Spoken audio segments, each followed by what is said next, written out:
میرے رسول پاک علیہ کے صحابہ کے قریب دنیا داری آ سکی نہیں آئی۔ حضرت ابو بکر صدیق نے پانی مانگا تو لوگوں نے دودھ دیا، فرمایا پیچھے کرو، ابو بکر نے نعمتیں چھوڑ دیے۔ اب ابو بکر وہ والا کام کرتا ہے جو رسول پاک نے کیا ہے، فرمایا نہ دودھ شاید پیش نہ کرو، جو مانگتا ہوں بس وہ دو۔ حضرت ابو بکر صدیق نے بڑے مالدار تھے، حضرت عمر فاروق رضی اللہ تعالیٰ عنہ کے پاس صحابہ کرام جمع ہو کے آئے، کون سا ایسا شخص ہے جس کی تنخواہ میں اضافہ ہو جائے؟ تو لوگ کہتے ہیں نہیں نہیں مجھے نہیں چاہیے، پر ہم نے وہ لوگ دیکھے ہیں۔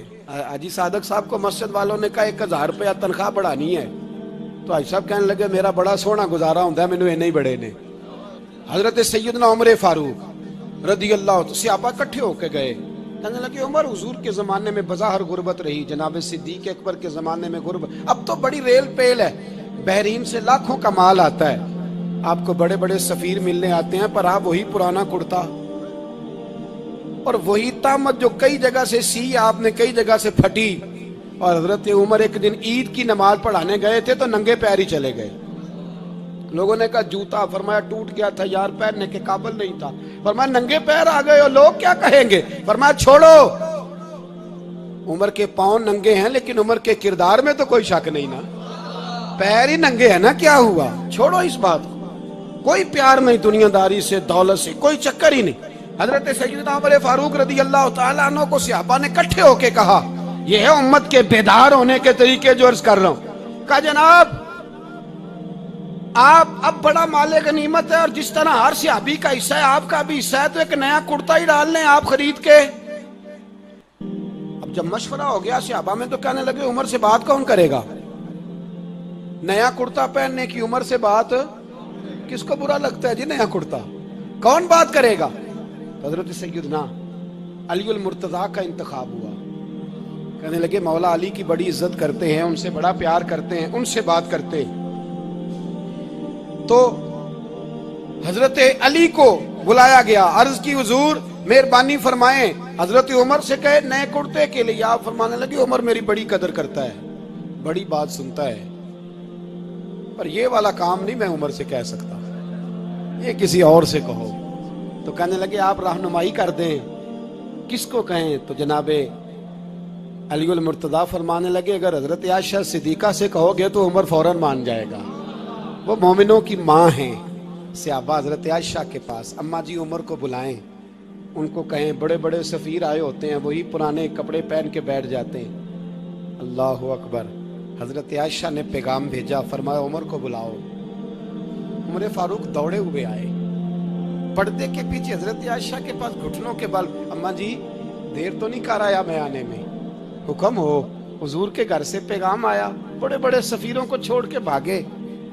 حضرت عائشہ صدیقہ کہنے لگی عمر دیکھو جائز پیسے ہوں تو اسلام اچھے لباس سے منع نہیں کرتا، اب بڑا بڑا مال آیا ہے، اب تیرا بھی حصہ ہے، تو صحابہ کرام کی خواہش ہے کہ نیا کرتا پہن لو، بڑے بڑے سفیر آتے ہیں، حرج بھی کوئی نہیں، جائز بھی ہے، کوئی منع نہیں۔ حضرت عمر نے گردن جھکا، جی اماں جی، جی اماں جی، جی اماں جی۔ حضرت عائشہ کہتی ہیں بات ختم ہوئی، عمر نے گردن اٹھائی تو عمر کی داڑھی آنسوؤں سے بھری ہوئی، کہتی ہے مجھے کہنے لگے اماں جی میں تو صرف مسجد میں دیکھا کرتا تھا، آپ تو مصطفیٰ کو دن رات دیکھتی تھی، جس طرح کے کرتے آمنہ کے لال نے پہنے ہیں مجھے بھی پہنا دو، میں تیار ہوں، میں پہن لوں گا، میں تیار ہوں، پر جس طرح کے میرے نبی نے پہنے۔ حضرت عائشہ کہتی ہے میں پھوٹ کے روئی، میرا پلو آنسوؤں سے بھر گیا۔ فرماتی ہیں میں عمر کی بات سنتی گئی تو میرا پلو آنسوؤں سے، میں نے کہا عمر تو جا، تو ٹھیک ہے۔ فرماتی ہے عمر فاروق سلام کر کے اٹھے، امیر المومنین چلے گئے، اس کونے میں صحابہ چھپے ہوئے تھے، وہ آئے، کہا اماں جی کیا بات ہوئی؟ تو میں پھر رو پڑی، میں نے کہا کیا بتاؤں، تمہیں پرانے کرتے نظر آتے ہیں، اسے محمد عربی کے جلوے نظر آتے ہیں، اسے رسول اللہ کا رنگ نظر آتا ہے، اسے وہ غلامی نظر آتی ہے۔ عمر کو دنیا سے پیار، اور دنیا سے پیار نہیں تھا، دعا پتہ کیا تھی؟ یوں جھولی اٹھا کے اللہ مرزقنا شہادتن فی سبیلک وجعل موت فی بلد حبیبک، اللہ عمر کو بسترے والی موت نہ دینا، موت شہادت کی دینا، اور میں میدان میں جا کے نہیں مرنا چاہتا، مجھے رسول اللہ کے شہر میں موت چاہیے، باہر جا کے نہیں، یہی میدان لگے مدینے میں، یہی موت آئے، اسباب بنا، میں مدینہ بھی نہیں چھوڑنا چاہتا۔ او بھائی ان لوگوں کو نہیں پیار تھا، جناب صدیق اکبر کا وصال ہوا تو زہر کے اثر سے، وہ جو آپ کو زہر لگا تھا، بعض مفسرین نے لکھا ہے کبھی کبھی وہ جو سانپ نے ڈسا تھا تو کبھی کبھی اس کا اثر آتا تھا، بس اللہ نے شہادت دینی تھی کبھی کبھی، ورنہ تو بڑی شفائیں تھیں۔ حضرت عمر شہید، حضرت عثمان، جناب علی، امام حسن، امام حسین، علی اکبر، علی اصغر، حضرت عباس، حضرت سعد بن معاذ، حضرت امیر حمزہ، مصعب بن عمیر، میرے محبوب نے تو لسٹ بنائی شہیدوں کی، لسٹ بنائی شہیدوں کی، شہادت سے پیار کیا رسول اللہ صلی اللہ علیہ وسلم کے غلاموں نے، پیار کیا شہادت سے، اسی لیے تو کافر اٹھ نہیں سکا کہ شہادت سے حضرت سعد بن معاذ رضی اللہ تعالیٰ عنہ کو زخم لگ گیا، جنگ سے زندہ آ گئے لیکن زخم ہے، رو کے کہنے لگے محبوبہ سارے شہید ہو گئے، میں ایسے ہی رہ گیا۔ حضور نے فرمایا نہیں، رب تجھے بھی شہادت کی موت ہی عطا فرمائے گا، اسی زخم میں پردہ ہو گیا۔ میرے بھائی حضرت عمر بن جموح رضی اللہ تعالیٰ عنہ 4 بیٹے لے کے احد کے میدان میں آئے، کہا محبوبہ میرے 4 ہی تھے، میں سارے لے آیا ہوں، سارے ہی قبول ہیں؟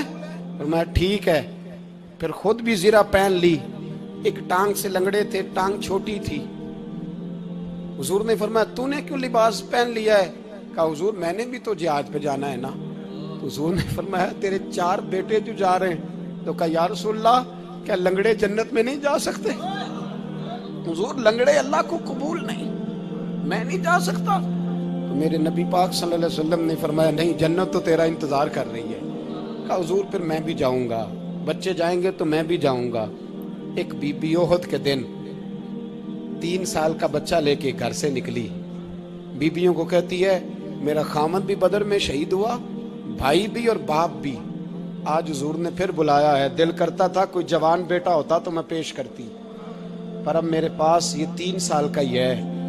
بچہ لیا مدینے میں مسجد نبوی میں، حضرت بلال سے کہنے لگی 2 منٹ حضور کا دیدار چاہیے۔ نبی پاک آئے، کیسے آئی ہو؟ کہنے لگی محبوبہ میں شہید کی بیٹی، شہید کی بہن، شہید کی بیوہ ہوں، میرے پاس اب جوان تو کوئی نہیں، یہ 3 سال کا ہی ہے۔ حضور نے مسکرا کے فرمایا یہ کرے گا کیا کرے گا؟ کہنے لگی حضور سنا ہے اسلحہ تھوڑا ہے، ڈھال کی ضرورت ہے، لوہے کی ڈھال ہوتی تھی، جب تلوار آتی تھی تو آگے کی جاتی تھی۔ کہا محبوبہ میرا شہید کی اماں بننے کو بڑا دل کرتا ہے، یہ میرا 3 سال کا لے جاؤ، جب تیر آپ کی طرف آیا تو میرا بیٹا آگے کر دینا، یہ ڈھال کا کام تو دے گا نا۔ ہنستے ہوئے محبوب کی آنکھوں میں آنسو آئے، بچے کو پکڑ کے سینے سے لگایا، ماتھا چوما، فرمایا جا تیرے ساتھ وعدہ ہے، قیامت کے دن تجھے شہید کی اماں کہہ کے ہی پکارا جائے گا، وعدہ ہے تیرے ساتھ تجھے شہید کی۔ میرے بھائی مرنے کو دل ہی نہیں مسلمان، میرے نبی پاک صلی اللہ علیہ وسلم نے فرمایا جس کے دل میں کبھی شہادت کی آرزو پیدا نہیں ہوئی، اس کے سینے میں دھڑکنے والا دل مومن کا ہے ہی نہیں، وہ تو منافق ہے جو کبھی دین کے رستے میں شہید ہونے کو۔ میرے بھائیوں دین کو بڑی ضرورت ہے، بڑی ضرورت ہے، بڑی۔ اے خاصان رسول وقت دعا ہے، امت پہ تیری آ کے عجب وقت پڑا ہے، وہ دین جو بڑی شان سے نکلا تھا وطن سے، پردیس میں وہ آج غریب الغربا ہے۔ فریاد ہے اے کشتی امت کے نگہباں، بیڑا یہ تباہی کے قریب آن لگا ہے۔ اور ایک شاعر قلم توڑ گیا، کہنے لگا تجھ سے فریاد ہے اے گنبد خضرا والے، تجھ سے فریاد ہے اے گنبد خضرا والے، کعبے والوں کو ستاتے ہیں کلیسا والے، تجھ سے فریاد ہے اے گنبد خضرا۔ اپنے اندر دین کا درد پیدا کرو، ذوق پیدا کرو، مسلمان بن کے جینا